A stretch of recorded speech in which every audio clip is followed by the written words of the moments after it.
Hi guys. Well, today I'm gonna start explaining the last chapter of this unit, which is motivation. Is that recording? Yes, it's recording. And let's talk about it. And this is gonna be the last unit. Last topic of this unit actually. And then I assume I put some resources in relation to motivation theories. If I didn't, I will check the unit outline, the module on Milo. Motivation theories is important.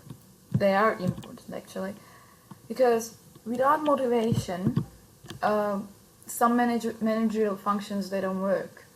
There can be some missing concepts or missing outcomes due to low motivation.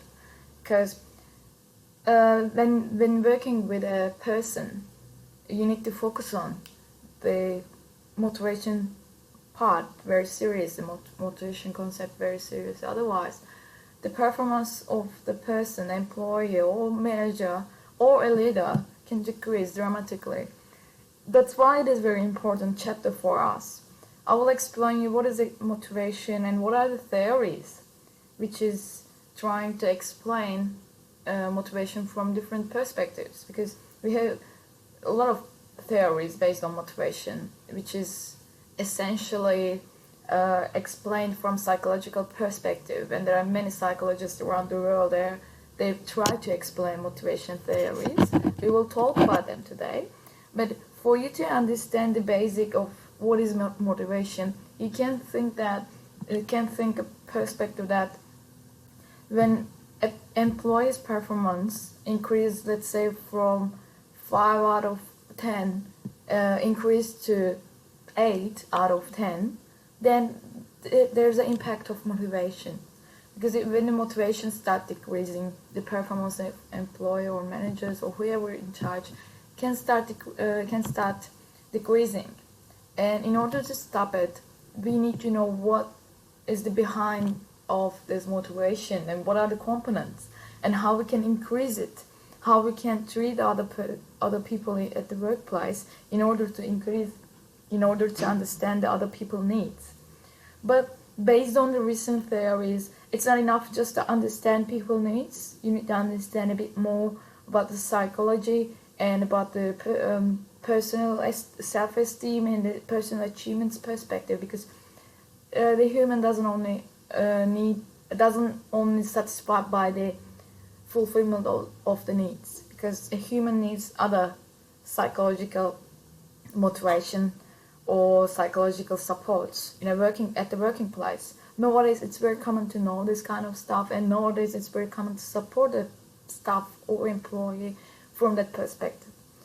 But let's see, what is motivation. Motivation is an internal state or condition that activates a person's behavior and gives it direction toward accomplishing a task. Well, as I said at the beginning, without a motivation, a person cannot think him or herself in a position to accomplish the given task. They can feel a little bit lack of motivation or lack of direction and lack of emotional state. Then we need to understand, let's say you're a leader or manager, you need to find out the way of motivating the other person. This can be anything. I will list them later on, but this can be anything, like maybe just understanding parties, like just understanding each other, or maybe the person is suffering from lack of communication, like maybe the staff is seeking to explain some problems, but if a leader or if a manager doesn't listen or doesn't understand these needs, their motivation can be lost at this stage. And motivation energizes, giving energy and directs goal-oriented behavior as well as the intensity and direction of behavior. Through motivation, we can say that you are able to control the other person's behavior, and you are able to guide the other person's pathway through accomplishing a task. That's why motivation is very important, and essentially motivation is based on emotion. in this chapter, I'm not telling you to, the message is not use all the resources to motivate. Use all the resources in an appropriate way, in a proper way, and motivate other person. But it doesn't mean that give everything to other party to motivate. No, it doesn't mean this. We have some boundaries. That's why I will explain what are these theories and what is important in a cultural perspective. And motivation is important as it determines an individual's effort toward performing a task. What we say at the beginning of this unit, for the international business, for the international companies, the essential thing is to increase the maximum output. To increase the profit, to increase the performance of the employees. Therefore, you can increase the outcome. That's why motivation is a key here. If an individual is motivated, he or she will extend a high level of effort toward achieving the organization goals. What it means, if a person is motivated, then the person can meet organizational goals, can achieve the organization's goals. Without personal motivation, without staff or employee motivation, you cannot think about organization's goals to be achieved or not. This is not possible. First, employee should be happy, should be motivated, should be satisfied. Then we can talk about we need to focus on organizational goals. A person's level of effort will in turn be affected by the organization's capacity to satisfy that individual needs and their life interests, plus the person's ability to achieve the desired outcome. Because also you should think from that other perspective, like what we say, organization should be in a position to motivate the staff, employee, but also the staff and employee also should be willing to move forward in accordance with these, the organization goals and the capacity, organizational target. These are all integrated to each other. If one part is missing, if willingness of the staff is missing, again, whatever organization doesn't work. It can be stuck at some point. That's why both parties should play their role effectively, efficiently. And what we say, motivation can be represented by ability, values, life interest, and goals, plus organization's capacity, and which means that level of effort. Why we are saying this? Because a person, a staff, manager, a leader should have some ability, values, and life interest in the personal goals or sharing the organization goals. There should be something behind their motivation. If a person doesn't have values, let's say if a person doesn't carry any ethic or any human life values, like if a person doesn't pay attention on these values, like including human rights, child labor, awareness of child labor and something like this kind of values, then we cannot talk about the motivations because this person is not complying with the normal standards. And this person, think about it, the person doesn't have ability. Then we cannot talk about the motivation here. A person should try as well, should put some effort. But values part is important here. Without values, we cannot talk about the motivation. Because if a person is missing values, doesn't matter if this person is having high ability, technology, nerd or something. If a person doesn't have values, we cannot motivate him. Because there is no something emotional for him or her. And life interest is very important. Like you might see in interviews, the HR manager is mostly asking, what is your, what's your hobbies or something? Because they're trying to understand what's your life interest and the goals. If you don't have a life interest and goals, which means that there is no emotional point for you to be motivated. You lost it. You need to gain it again. If you're saying, no, I'm just focusing on work, I don't care anything about life, I'm not a person having a personal goals, I'm like a machine and they're working. No, it doesn't work this way. You need to have your own emotional capacity to integrate business and to integrate to organization capacity and goals. And after this personal values, of course, organization capacity should be enough to support us, support our goals and abilities towards love. Otherwise, imagine we are the perfect candidate for one job and we have ability, we had a degree, enough degree, and the values against value of life and the life interest, everything we have, but organization doesn't have capacity, and organization bankrupt, then we cannot improve our effort because organization doesn't have capacity. Okay, this is all integrated to each other, but we are assuming when we start talking about this motivation, we are assuming that organizations has capacity. I will give you one example here from the Virgin Airlines, which is a very good example here. They have 250 different companies like a Virgin Music Airlines, Mobile, and so on. It's very they have very broad business units.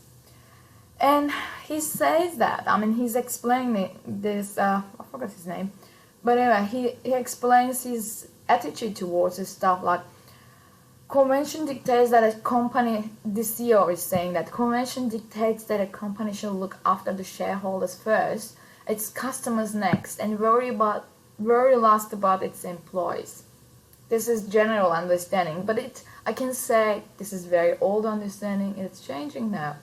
Virgin does the opposite. For us, he says, employees matter most. It just seems common sense that if you start with a happy, well-motivated workforce, you are much more likely to have happy customers.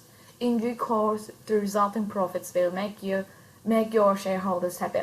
This is his attitude towards people. That's why I put that picture, like one of the flight attendant sleeping on the couch, and he's there and just smiling in the picture. And mostly this is what we don't get used to see, like, because in many places, in many companies, when we see CEO of the company or general manager, mostly we are in an attitude to be in a position to get ready and show our respect. But here in this picture you see a bit loose relationship, which is, he says, it's good because employees and staffs are happy this way, and then the customers are happy. He's changing the ranking of who should be happy first. You will see some companies saying that our first customer is our employees, because they are paying more attention on employees, and then the customers, the real customers, they are happy. This is kind of attitude, but it's not the same in all the companies. I can say most of the companies put first shareholders and the customers, and then staff comes. And this attitude, putting first staff, employees at the top of the list of paying attention list, it provides flexibility, actually, make the work challenging and interesting, and gives room to fail. This is very important because everyone can do a mistake, everyone can fail. As a human, we shouldn't feel scared when we do something wrong. Everyone can do this. We should be able to say, yes, I did some mistake, I learned it, and sorry. We can say it as a human. It's not a big job, it's not a big thing. Because why I'm saying this, imagine yourself, you are scared of your boss and your managers, and when you do any mistake, you can try to hide it. And then this is kind of snowballing effect, and then your mistake can be multiplied by 2 or 3 because you are trying to hide it or you are trying to cover it. That's why in motivation concepts, the first thing we should know, everyone can do mistake. It doesn't mean that if a person do any mistake, it doesn't mean that motivation process should be delayed, or motivation process should be completely cancelled for that staff, just a staff did a mistake. No, it's not true. And money is not primary motivation as well. This is very important because early researchers and early scholars who work on this topic thought that money is the primary motivation, but it's not. In the world, some people, whoever works in a happy place, happy work environment, they can prefer the company even having lower wage, because this is life and everyone wants to be happy. Money cannot make you happy all the time. That's why sometimes people prefer simpler tasks and simpler works. They don't want to challenge that. It's not about challenging, it's about getting more difficulties, getting more trouble working environment. Sometimes you might accept a position even though you know you will get trouble in that working environment, but you know that you will earn good money. Sometimes people accept it, but money cannot motivate you for a long time, because trouble working environment means that you will be unhappy at the end of the day, and you will go home with unhappy face and unhappy working day. That's why money is not the first thing. And let's talk about in general. I'm not gonna go in further detail about culture values because it's a very deep topic. We can talk about it hours and hours because each item has incredible impact on motivation. And let's see how it impact like a power distance, uncertainty, avoidance, and masculinity and individualism. How this affect motivation, composition of motivation. I put some examples like I said, for example, employees who are more individualistic, who is having more self-focus, may be motivated by a need to have jobs that allow them to express themselves or that provide them with some personal space. In this kind of environment, imagine like there's a group of people, they are all individualistic. They might not tend to part of group activities. They might feel themselves a little bit disturbed. If you push these people to go in a group activities and like a socializing party, something, these people can be a little bit demotivated. And employees higher on the collective scale would be more motivated by jobs that permit social interaction. And what we say, collectivist societies, and working in teams. They can feel themselves more happy and motivated and increase the performance of their job in a kind of environment. They can share the thoughts and they can do brainstorming. This applies to collectivist societies and collectivist group of people. And cultures had higher masculine or production-oriented scores place more emphasis on money and title. Well, what I say here, I say like money is not the first thing here. I say, but in a masculine societies, money can be the first thing. But it's changing now in a global world where our values changing, and people learn not to pay too much attention on money because it's endless. There's no end to make money. You can earn, let's say, 1,000 unit or something else, but if you focus on money, then this is not going to make you feel happy. You will aim more. That's why instead of money, in our world, people are focusing on more different aspects, like being happy in the working place, feeling relaxed, and feeling valued in the working place. People are focusing on this. But in the masculine societies, let's look at this, they place more emphasis on money and title, while those with a feminine and relational orientation were motivated more lifestyle concerns such as free time, holidays, company social activities. They are focusing on more these issues. I have to emphasize one thing. In these societies, again, like a feminine or relationship-oriented societies, again, they are working, again, they are producing, but also at the same time, they are focusing on more like a free times and holidays and other things because they value their life. Because as I said in the beginning, we're not such a machine, and we cannot do everything for the organization. We have to think ourselves as well. And I will start talking about theories. We have one part of theories, content, need theories, and we have another one, process theories. We will talk about it. We have two groups. This is mostly focused on needs, and this is a bit old theories, and the other one is quite new. But let's start with this content theories of motivation. Most motivation theories recognize that motivation begins with people's needs.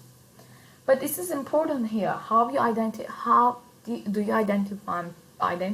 people's needs? That part is important. And needs are things or conditions people have that can trigger behaviors to satisfy those needs. Unfulfilled needs create a tension that makes people want to find ways to satisfy those needs. Let's assume you have a need, like you have a need to rent a home, but your salary is not enough for this, and then you can feel disturbed. You can feel unsatisfied. You can feel, why I'm doing this, even though I cannot pay my rent, and you can feel quite depressed at that job. And I put all the theories here.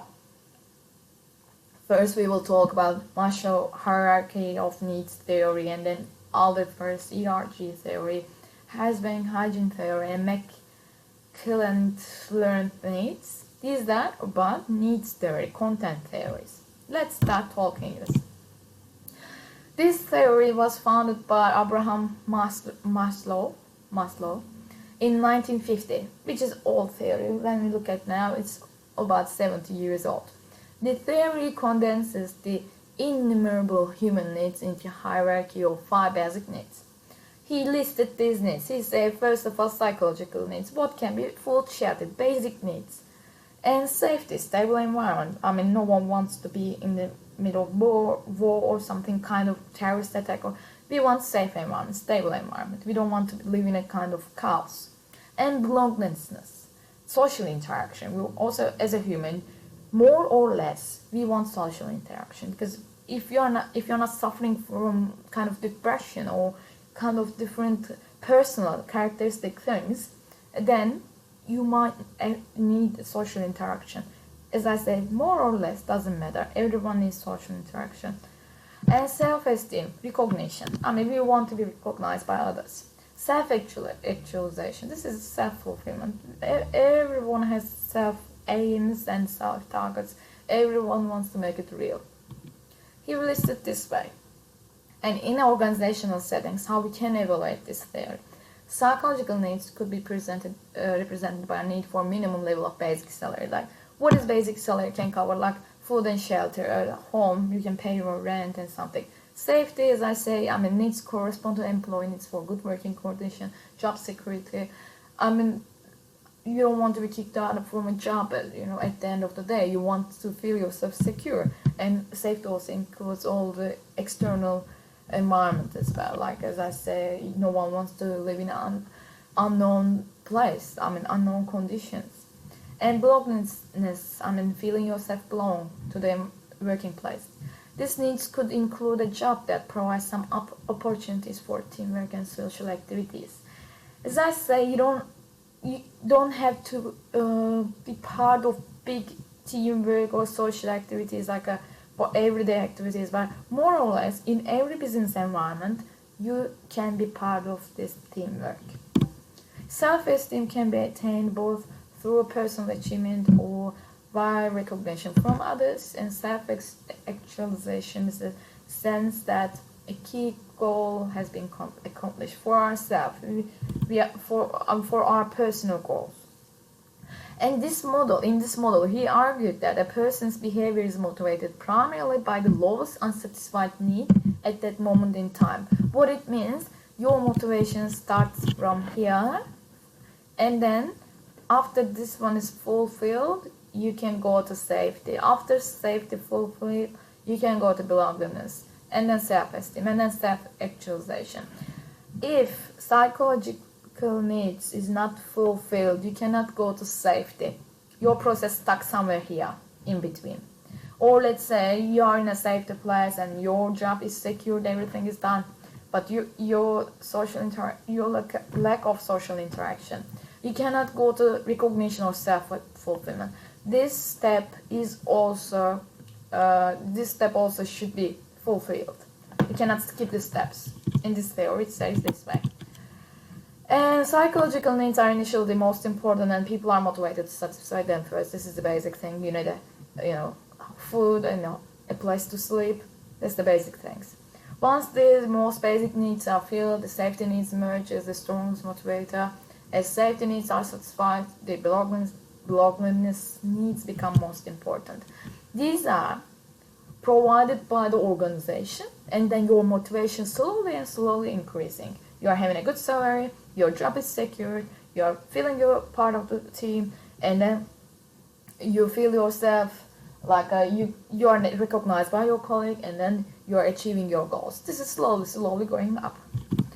And this hierarchy of needs theory is one of the best known motivation theories. This is applied widely back in time, not now.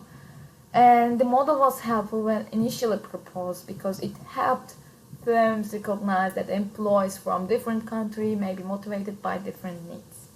This theory is important as the basic theory, and then the other theories appeared.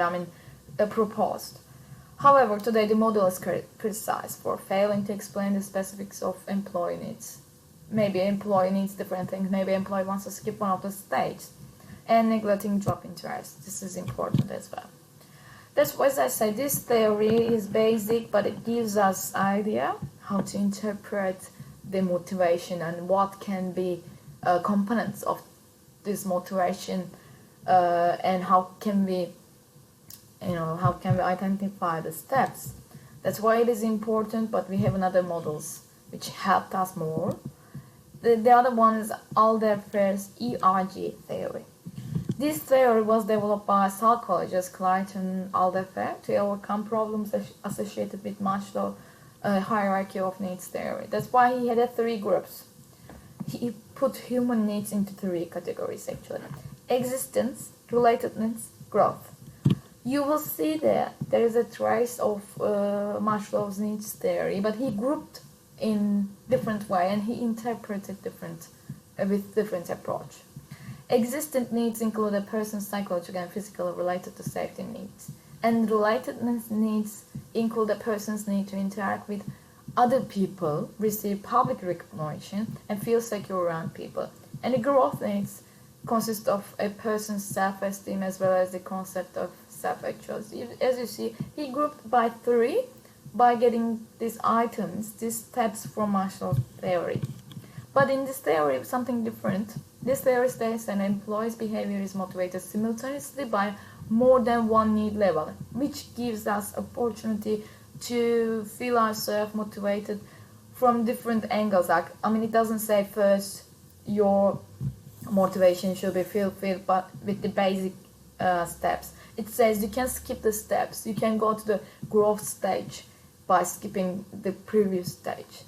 For example, a person might try to satisfy the growth needs of meeting a tough goal, even though that person's relatedness needs are not fully satisfied. What it says, existing is the basic thing. Probably people will get it first, by salary and everything. But a person can jump to this stage, skipping relatedness. Skipping this stage. They can say, okay, I feel myself motivated through growth of myself. I'm achieving my goals, but relatedness can be weak. In this theory, it allows them to think this way. And I said this time, okay. And it includes a frustration and the regression process. That's why this theory is different. Those who are unable to satisfy the higher need become frustrated and regress back to the next low need level. For example, if existence and relatedness needs have been satisfied, but growth need fulfillment cannot be achieved, an individual will become frustrated and relatedness needs will again emerge as a dominant need and source of motivation. What I'm trying to say, imagine a person sits here, existence, and this is fulfilled, this is okay, relatedness okay, but growth is not okay. The person is still waiting to accomplish personal goals, personal interests. That's why the person gets frustrated. And then what happens? Relatedness, fulfillment is getting a bit lost. And it starts again. The person get frustrated and feel demotivated about relatedness. And then the process restarts. This theory is looking from a psychological perspective, more psychological perspective actually. And then let's look at the rest of it. What it says: the ERG theory explains the dynamics of human needs in an organization reasonably well, because human needs cluster more neatly around 3 categories proposed by Alderfer than the 5 categories in Maslow hierarchy. And the combined process of satisfaction, progression, and frustration, and satisfaction, progression, and frustration regression also provide a more accurate explanation of why employees need change over time. Because this process says, if employee is satisfied, then progress can happen, and if person feel frustrated, then regression can happen. All the motivation stage should restart for that person. That's why employee attitude can change. Although you can think, oh, this person is this stuff feeling belong to the team, and this stage is done. Okay, growth has not been done, but that employee is unhappy and frustrated, and then belonging to the team again restarted. This theory helps us to understand why this happened, because it's all about the human psychology, and this allows that person can restart all the process. And this model allows for greater flexibility than Maslow's, because it also recognizes that people have different needs too, though they do not move up in a rigid hierarchy as Maslow suggested originally. Of course, sometimes people can ignore some needs under some specific circumstances, and they can show flexibility towards their motivation, what they receive and what they give. Therefore, international ERG theory allowed for more complex models of compensation to be developed, which resulted in the recognition that a mixture of needs must be addressed. A leader or manager can, under this model, what it says, a leader or manager should not focus on just a rigid model. Think from a flexible approach, because human needs might change during the time. And the third model, hygiene theory, Herzberg's hygiene model. Let's see what this theory says us. Management scholar found this, Frederick Herzberg. He examined external, as well as intrinsic, internal, task-related motivators. He explained what it can be external motivators and intrinsic motivators. And motivators are the positive influences that are intrinsic to a job, and that can push employees to high levels of performance. It can impact the effectiveness, working performance of the person. And in Herzberg's formulation, intrinsic motivators include, what was intrinsic, internal ones include achievement, recognition for achievement, the work itself, responsibility, growth or advancement. These are all intrinsic, all internal, in that they are related to the task, psychological state of individual. It's all about us, how we feel ourselves achieved something, or achieved our goals, achieved organizational goals, or have we recognized for achievement what we have done. Let's assume you have achieved something in your work, like let's say financially, based on your achievement, the company start profiting 10% more compared to last year's figure. This is achievement. And what you're expecting recognition for this achievement. When it doesn't happen, your motivation automatically goes down, automatically decreases. This is kind of process that, based on this hygiene, motivation and hygiene theory, this is one of the intrinsic motivators, and you are losing your intrinsic motivators if you are not recognized for your achievement. And extrinsic factors, what they can be: company policy and administration. These are all directly impact your motivation, by the way. Supervision. If you are having an issue with your supervision, or if you are thinking you are not supervised very well or guided very well, directly impact your motivation. You can feel yourself no reason to work more, or you can feel yourself demotivated towards the job, and you can lose your faith on one particular project. That's why supervision is very important. This is mostly happen like a high degree research. If a student is suffering from weak supervision or weak supervisory team, at the end of their project, their thesis, PhD or whatever, master, might be impacted from this demotivating or low motivation process, and they can produce some not very efficient, not very high quality outcome. That's why supervision is very important. It happens in every business. And interpersonal relationship, like your communication with your colleague, your communication with your boss, your communication with others at the working place and customers, and working conditions, salary, and status, security. As we see, salary is not coming the first thing, because in these theories we are a little bit getting away from wage and salary concept, because as I said in the beginning, money is not the first thing that employees focus And rationally, they don't focus on salary at the first stage. Okay, everyone wants to get some minimum salary, but this doesn't mean that you need to do one job just because you are receiving high salary. No, it doesn't mean that. There are other concepts that you should focus. And in this theory, Herzberg states that it is necessary to have both motivators and hygiene factors, also called dissatisfiers, to be successful. What it means, intrinsic and extrinsic motivators should be successful.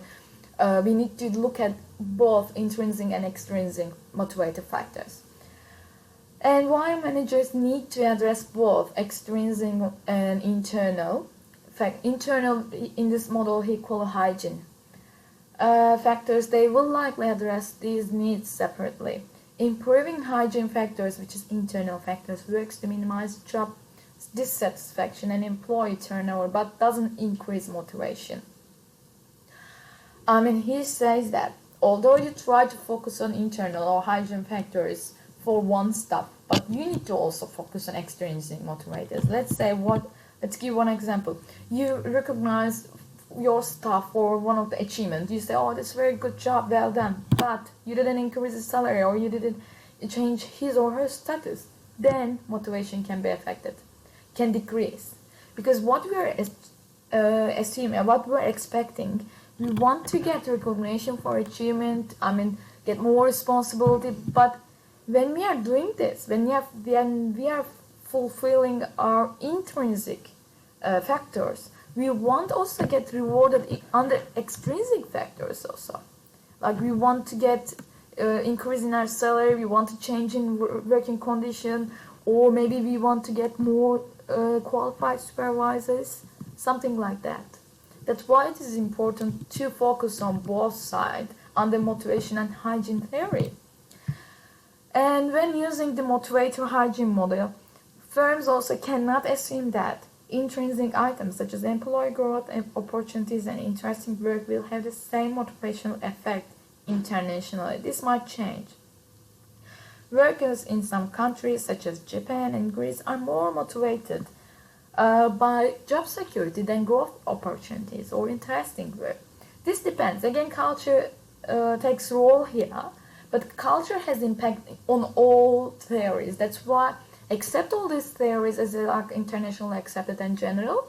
When you look at country examples, you need to rework on them from the beginning, because it might show some differences based on the cultural values and norms and so on. Then the last one, learned needs.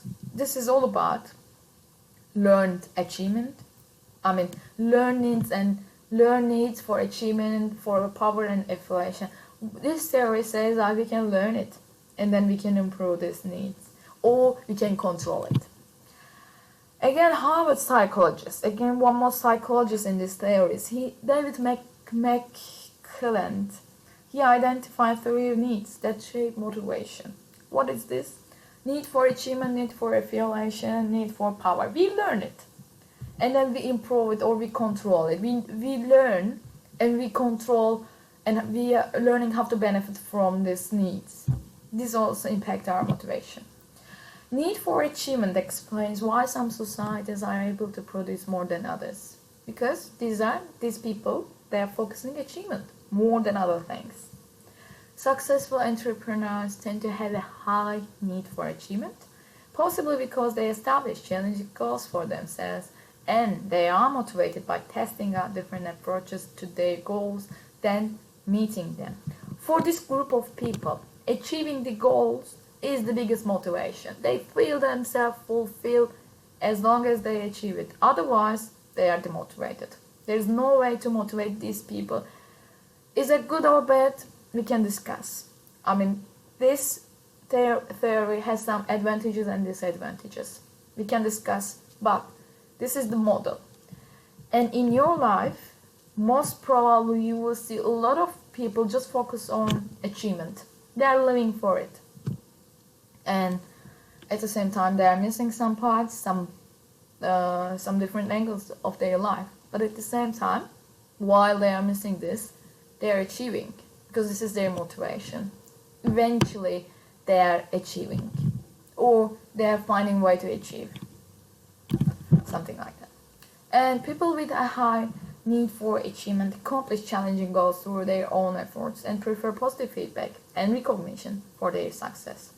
This positive feedback could be public recognition from the firm and peers, or it could be recognition from their boss. Let me explain from this perspective, this angle.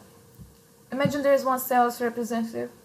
He learned, or he motivated himself through needs for achievement. This is his way. He learned this way to motivate himself, and he put some kind of goals, challenging goals for himself. At the end of the year, he achieved it, very happy. But he didn't receive the positive feedback from the peers and the boss and the shareholders, whoever. Then he can be unhappy. This is, you can think like a chain. First, he put challenging goals, and then he achieves it, and then he wants recognition. Then all the chain can be completed, and then he can be happy. Otherwise, he can feel himself he couldn't achieve. He's not good enough to achieve one particular goal, or he did some mistake at some point. He can feel this way, or she can just feel this way. Need for affiliation. This refers to the desire for approval from others. These people are always asking your idea or group's idea, is that alright? Or not this way, sorry. They are asking approval. Like he's explaining his pathway for project. And then after he explained, he wants approval. He wants to be confirmed by others. That's why we say as a result, conforming to their wishes and expectation and avoiding conflict. In this group, people are more trying to get approval from others and avoiding conflict in the team. They are paying attention on team value, team decisions, and team's idea, general consensus. This is important for them. Then they will get affiliation. Then they will get desired approval from others. Employees with high need for affiliation prefer working with others, tend to have better attendance records, and they are better at mediating conflicts. Because in this group, these people are motivated through being confirmed or recognized by others with their achievement, or with their some talent mediating conflicts, or some talent they showed towards the group, like a general consensus or general achievement, like a team achievement. They like it. This group like it. That's why they don't want to work alone, or they don't want to be part of by themselves for a project. They want to be all together and achieve together. High need for affiliation employees are effective in coordinating roles and in social interaction. They like to get socially interacted. They like it. And high need for achievement employees tend to be less effective and allocating scarce resources and making decisions that require conflict or confrontation. Why these people they don't like it? Because these people they don't want to make the decision while they're using very limited resources, because they don't want to feel themselves in a position get conflict with others. Let's say that person, let's say I'm a person who is motivated with affiliation because my need for affiliation is very high. Let's say I have a budget, 10 unit budget, and I have 5 employees under my management. But I need to allocate this budget very carefully, and these 5 people under my management asking for budget, each of them, like let's say one of them is requesting like a 10 unit, the other one is requesting 5 units budget, and the other one is 9 or something. What I should do, I need to allocate it, but I have very limited resources. Then I can feel myself very disturbed because I can only give this resource to one of them, or 2 of them dividing 5 by 5. The other 3 of my staff will be unhappy, and then my need for affiliation will decrease, my motivation will decrease, because I have to make the decision. Then I will feel myself very disturbed with this decision. That's why for these people it's a bit hard for them to work in a scarce resources, scarce budget. Need for power. This is very common model. I believe you have seen this kind of people who's motivated by the power everywhere. This refers to the desire to exercise authority over people and resources. These people they want to be powerful. You can think this way. This is their motivation. I mean, they want some other motivational, items, or there are some other things can motivate them. But the first thing, power. If they lose their power, they are demotivated. Power is a symbol of status and a tool to fulfill personal needs rather than a delicate instrument to serve stakeholders. People have a high need for personalized power and socialized power, and people with a high need for power are motivated by the opportunity to be in a position of authority. I'm sure you have seen some people they are very focused on to be in charge.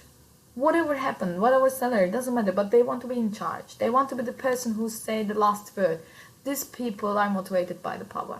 That's why the first and primary motivation comes from power, second maybe salary, second or third can be like a working condition, environment, so on. But the first thing is power. This is a bit old traditional way of managerial concept, because we see 30 years ago or so on, people were focused on more power and they rather than salary. This is about how they grow up. And McCullen agreed that achievement, affiliation, and power needs are learned. We can learn it rather than instinctive, and they are therefore inculcated by cultures and societies. This is very integrated to cultures and societies. In some societies, people just say, prefer this job. Let's say, I'll give you one example from Turkey. In Turkey, people believe if you become a lawyer or teacher, which is a very respectful job, but you don't have to be a diploma. Why? They don't respect it. It doesn't matter about money or anything. It's about power. Because if you're a lawyer, you have a power and you have worth. Or if you're a teacher or lecturer, people believe in this. And they are skipping some other jobs. They don't want to go for it. Everyone wants to be an engineer. Why? They will have a power. And this is kind of traditional way of thinking and directly linked to the culture. And accordingly, he argued for developing training programs that strengthen these learned needs. What happened in this kind of societies, like I gave example from Turkey, people start learning different needs and different perspective. They are not focusing on only being a lawyer or being an engineer. They learned it. Because these needs psychologically, every society can change and society can learn.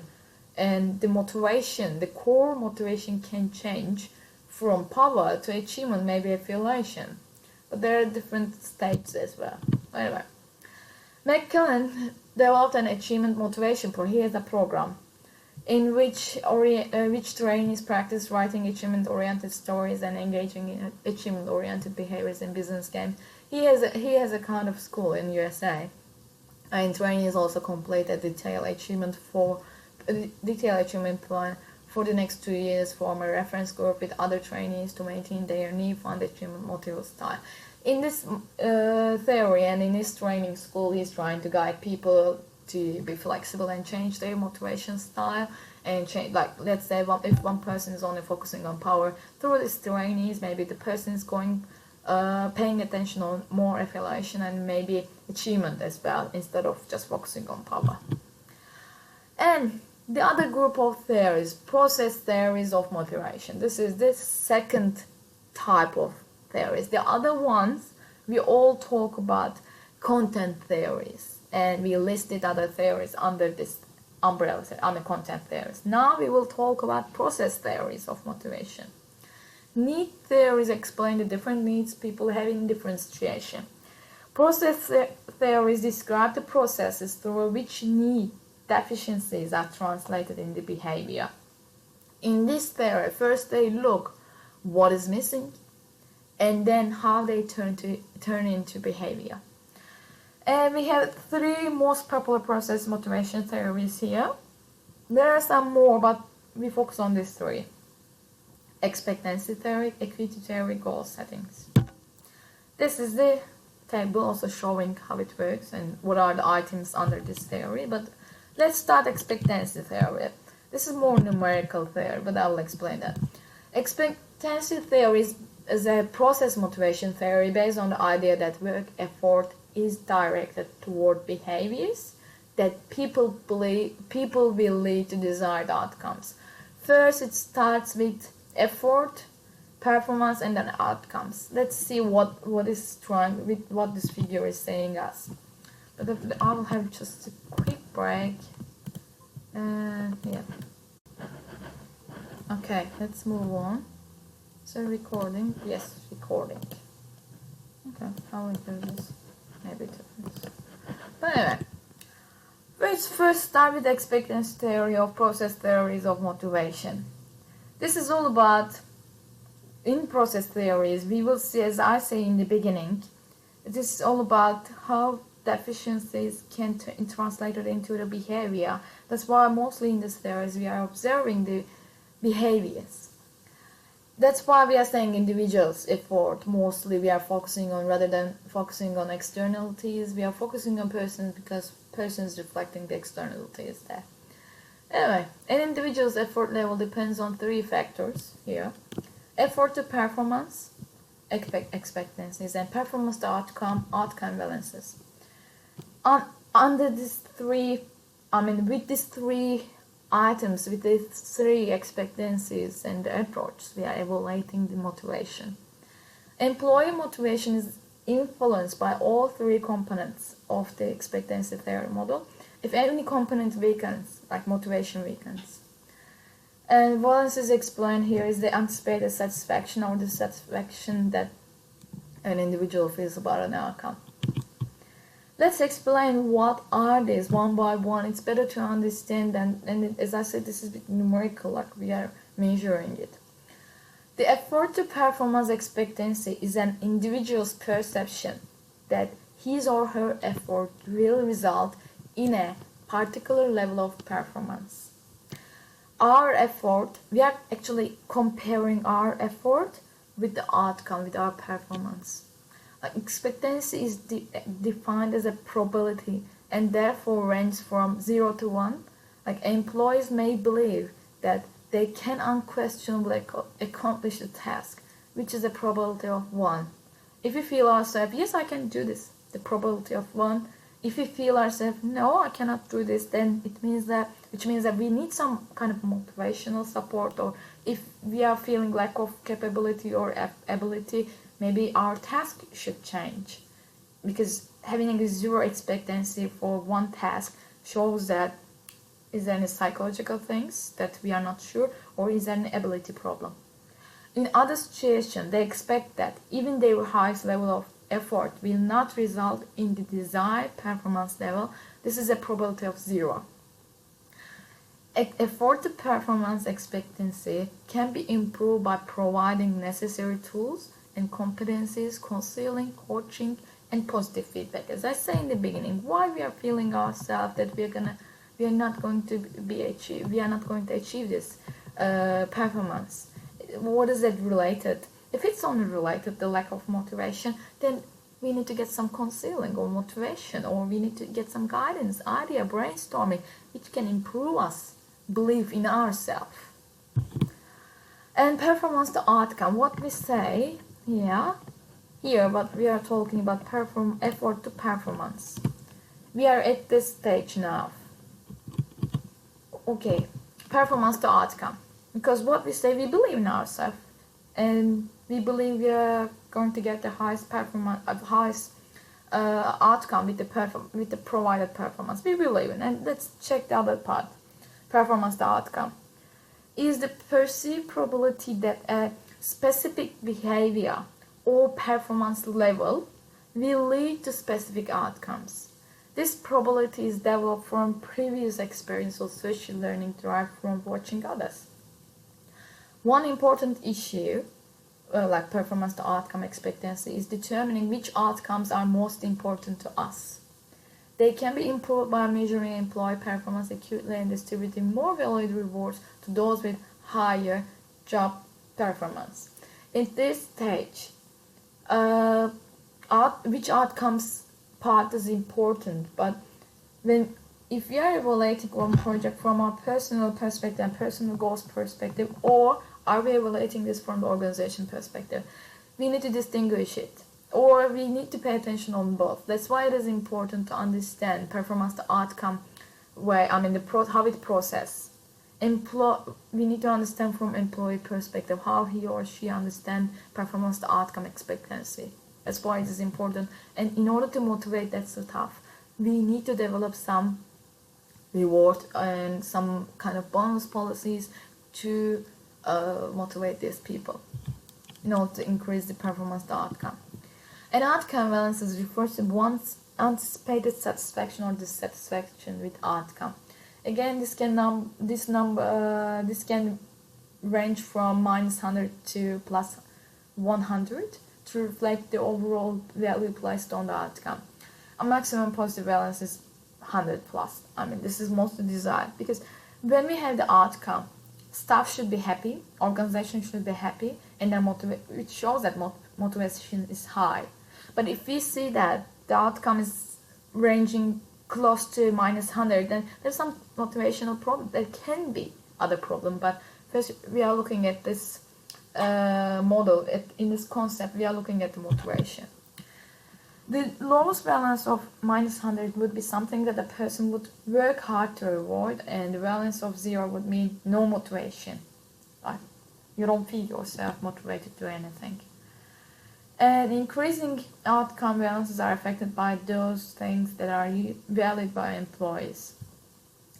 In this model, in this expectancy theory, what it's saying, we need to be in a communication with the staff, and we need to understand what is expected, how this affects the outcome, performance and the outcome, and then we need to identify how motivation is obtained or not, or maybe the staff is not motivated, we are getting 0 there. And in practice, how we can understand and evaluate this model. Like one of the appealing characteristics of expectancy theory is that it provides clear guidelines for increasing employee motivation by altering your expectancy performance or performance to outcome expectancies, and eventually outcome balances will increase. Because effort to performance expectancies are based on self-esteem and previous experience, employees should be given the necessary tools and competencies, clear role perceptions, and favorable situation factors to reach the desired level of performance. And the most obvious ways to improve performance to outcome is to measure employee performance accurately and distribute more valued rewards to those with high job performance. It should be very subjective and we need to do this very leaving our emotions on the side and focusing on the performance. Otherwise, if we are focusing on the personal relationship, then this theory doesn't work properly.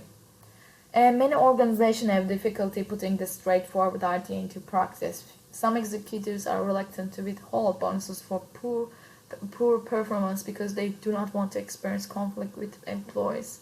Other firms fail to measure employee performance very well. As we also discuss in HRM processes, it's a bit hard to measure this because, as listed here, that's a bit concern. If you didn't give that reward or bonus to the employee, that can create a kind of very demotivated environment, and then you can lose your staff. And just because you couldn't motivate well or you couldn't control that process well, that's why it's a bit hard to apply this theory in practice. And from international perspective, we can say that expectancy theory offers one of the best models available for predicting work effort and motivation in different cultures. All three components of the model have received much support in past research, and there is particularly good evidence that performance outcome expectancies influence employee motivation, which is acceptable. But the process needs to be identified very, in a subjective way, like effort to performance to outcome. We need to manage this process well, not to fall in a mistake, like a cultural mistake or demotivating stuff from any angle. That's why it is important to pay attention every stage of this theory in international while applying in international businesses. Equity, another theory of motivation. This theory explains how people develop perceptions of fairness in the distribution and exchange of resources. It's described what employees are motivated to do when they feel inequitably treated. Equity theory recognizes that people value outcomes differently because they have different needs and interests. Equity theory is a bit evaluating from different perspective in a working place. I will give you one example as well about this. But we have some components, elements to understand equity theory. This theory also is being criticized for being too calculative and too material achievement focused. These 4 elements are helping us to understand this model, and they are helping us to understand whether staff or managers are motivated or not. Outcome to input ratio, comparison others, equity evaluation, consequences of inequality. Outcome to input ratio is the value of the outcomes received divided by the value of inputs provided in an exchange relationship. Like, these inputs can be skills, effort, experience, amount of work, time work, performance results, and other employee contribution to the organizations. And we can list the outcomes. I think that outcomes can be that employees receive from an organization in exchange for inputs such as pay, promotion, and recognition. That's why this model criticizes this is a bit calculated, like what it says, I put my effort as an input and then I'm rewarded with the outcomes. That's why it's a bit calculative. And individuals also compare situation with the under the comparison with other elements. We say that individuals are easily comparing situation with others, who may be another person or group of people in the same job, another job, or another organization. What it says, let's say you are working in a bank, and your friend is working in another bank.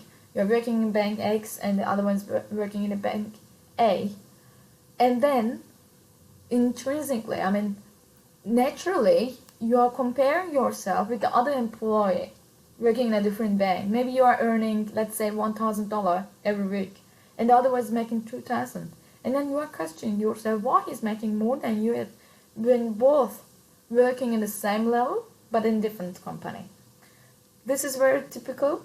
Based on equality theory, this can create a problem in the future, in the motivation of people in near future, because somehow we compare ourselves with others.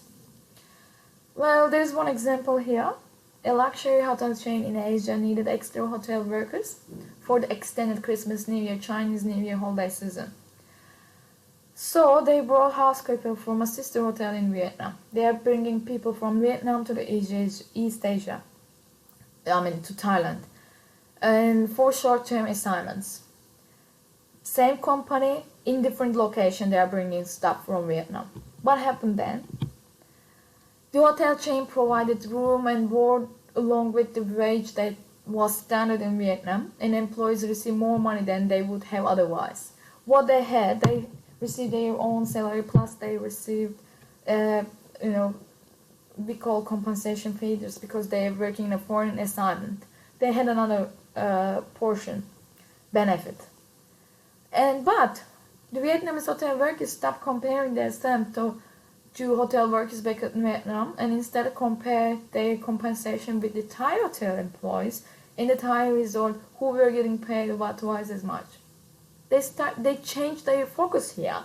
What they did, they say, okay, we are working under the same company name. Just because we are working in a different location, we are paying almost half wage what people earn in Thailand. They start comparing it themselves, although they are being rewarded just they are assigned a foreign task. But their motivation can be affected with this. Most probably they feel themselves isolated, they feel themselves excluded from the main company by receiving half of the wage what Thai workers receive. What happened then? The result was a difficult situation in which The guest workers were very unhappy about what they thought was inequitable pay. They, as I said, they felt themselves excluded. Management was confused because they thought that they were paying a nice premium to bring the Vietnamese employee over to Thailand for the holiday season. They thought that they are doing well, even they gave them reward for changing their location for short term, but didn't work. Finally, the hotel workers tried to organize a union, and management consented to increase their pay about 25%. The Vietnamese employees still felt underpaid compared to the locals, but they felt more motivated than before. You see the result here. 25% increase has not been applied to only the people who sent overseas assignment. This is applied to all back home employees in Vietnam, which shows us in order to increase their employee motivation, the companies can be in a position to bear extra cost, because otherwise, in that business, as the example business, they will lose their motivation. Eventually, they will lose customers, because in a hospitality work, it's very important to keep their motivation high. And an equity evaluation is form of the determining one's own outcome, input ratio, and comparing with others ratio. What we say the stage of this theory, what we say outcome input ratio, we compare it, and we compare numerically, and then we compare ourselves with the others. And equity evaluation stage, now we are talking, because we started evaluating our position, because we have done this two stage, and we felt ourselves demotivated, and then we start evaluation. What can we do? And eventually consequences of inequity will happen. And this is, as I said, this is form of the determining one's own outcome input ratio. The equity theory model recognizes that an individual makes more complex equity evaluation when he or she and the comparison and other have different outcomes and inputs. This is kind of complex because every comparison cannot be that much simple. Maybe we are comparing with the salary, which is a simple model, but maybe we are comparing ourselves with the status of our our affiliation in that company, our status in that company can be a little bit complex. And consequences, like let's say we compared ourselves and we compared the input and output ratio, we evaluated the situation, complex situation with our emotion and with our motivation, and consequences of inequity, we need to make a decision. If the outcome of the evaluation indicates that inequity exists, we decided, we say that, okay, there is an inequity. What we can do, the employees will motivated to take the following actions to reduce feelings of inequality. Change the inputs. What we can do, we can decrease our performance. Change outcomes. Well, this should be done by the company, like it happened in the hotel chain. Change perceptions. We can fool ourselves. We can say, okay, I'm not gonna compare myself with that staff. I will compare myself who is having lower wage than me. We change the perceptions. Get away from the inequitable situation. Quit the job. Change the referent. In this example, it's so similar to change the perception and change the referent. While we are changing our perceptions, maybe we had the flexible point of view. We change the referent, we directly changing the reference point that we are having in relation to input to outcome ratio. We are changing our reference. But changing perception is a bit broader. Maybe we are changing our own perceptions, or maybe we are changing the referent. But equity theory, as I explained, this is more or less about numerical. We are mostly here in this theory, we are focusing on the rates or salaries that we can compare easily. That's why this theory gets more critics, because we are not only focusing on money in theories of motivation. Goal setting is another motivation theory. Goals are the immediate or ultimate objectives that employees are trying to accomplish from their work effort. Goal settings is the process of motivating employees and clarifying their role perceptions by establishing performance objectives. And goals must have a measurable outcome and a time or date to determine if that goal has been reached. And this should be clearly done. I mean, we should know all the perspectives of our goals. It shouldn't be too high, it shouldn't be too low. It should fit our characteristic and it should fit our self and our experience. We have 6 conditions here to maximize task effort and the performance. We can set specific goals, relevant goals, challenging goals, goal commitment, and participation in goal formation and goal feedback. We have 3 types of goals, and then goal commitment comes after. Specific goals, when we are thinking about specific goals, these goals communicate more price and performance expectations so employees can direct their effort more efficiently and reliably. Because specific goals can tell us how an employee can realize this based on the employee's experience and abilities. In this motivation part, let's say specific goals realized, then staff will be motivated. Many companies apply goal setting through a formal process known as management by objectives. I mean, especially if you are working in a sales business, yes, management by objectives works there and applies there widely. Challenging goals fulfill a person's self-actualization and other intrinsic needs associated with self-efficacy and achievement satisfaction. This is related, like if a person focused on self-actualization, as we say, need for achievement, yes, then we can get challenging goals, because specific goals might be a little bit less effective for this group of people. Challenging goals might work better. And self-set goals have the effect of increasing employees' acceptance of the goals. Because what we are doing, we know ourselves very well, and then when we are identifying our goals, means that we set these goals by ourselves, and we accept this goal much better than the other goals, and then we are going to be motivated when we achieve it. And we need to focus on actually optimal range. I mean, as I say in the beginning, the goal should not be too easy or too difficult. The optimal range of goal difficulty is one in which the employer perceives a goal to be difficult but achievable, and believes that a strategy can be crafted to achieve that goal. Goal must be relevant to an individual's job and within group. Employees also should be involved in the goal setting process, because otherwise, if someone's setting my goal without my knowledge, maybe, I'm not aware that goal, how it's difficult or how it's easy. Maybe I will change my direction. Maybe I will say this year I'm challenging myself because I got enough education and experience. I want to challenge myself for higher goals. That's why we need to discuss this kind of goals with the team or manager or the leader in order to motivate myself. This is the illustration of task performance or goal difficulty. What we say in the beginning, goals should not be too low, because then we don't need to challenge or work more. Or it shouldn't be too high, too impossible. We cannot make it real then.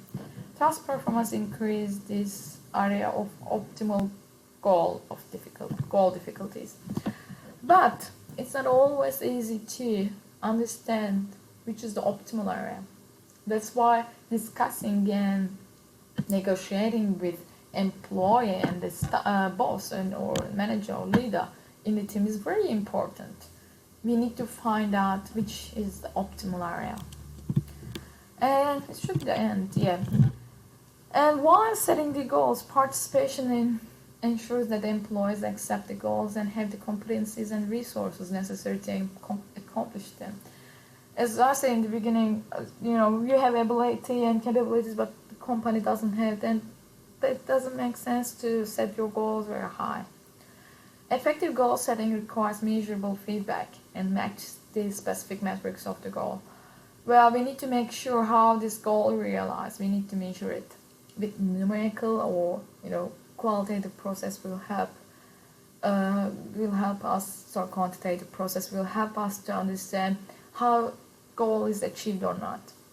Feedback lets employees know whether they have achieved the goal or are properly directed their efforts toward it. This is very alive process, very ongoing process and dynamic. if you are following a goal setting process. If you are following this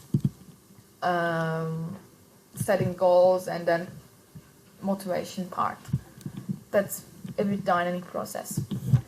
And limitations of goal setting is, of course, it has some disadvantages and limitations. Like when goals are tied to monetary incentives, many employees may try to select easy goals or negotiate performance goals that are already near completion.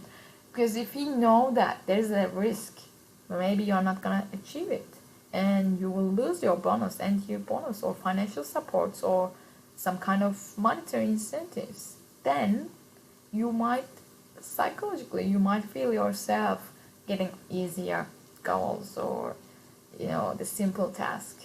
You cannot challenge, or if you challenge, you will accept the risk of losing. Goal setting cannot be applied to every performance dimensions or every task. Some tasks are not producing the outcome immediately. Some tasks are long term. Maybe you will see the outcome, let's say, within a couple of years. That's why it's not easy to apply this goal setting motivation theory in every stage of the businesses. We should be careful. Maybe we can combine a couple of theories, couple of approaches while we are motivating the employees. Not every motivation theories we can say we're successful by itself. In the businesses, international businesses, they apply a couple of them, several of them at the same time, try to understand motivation pathway of every staff. It is very important to understand how a person can be motivated and satisfied at the business. Otherwise, you can lose their effort and they can feel themselves isolated or excluded from the main organizational goals and targets. This is why motivation theories are very important. This was the last topic of this semester. Thanks for listening, guys. And I will talk more in the tutorial. I hope I will see you there. Thank you.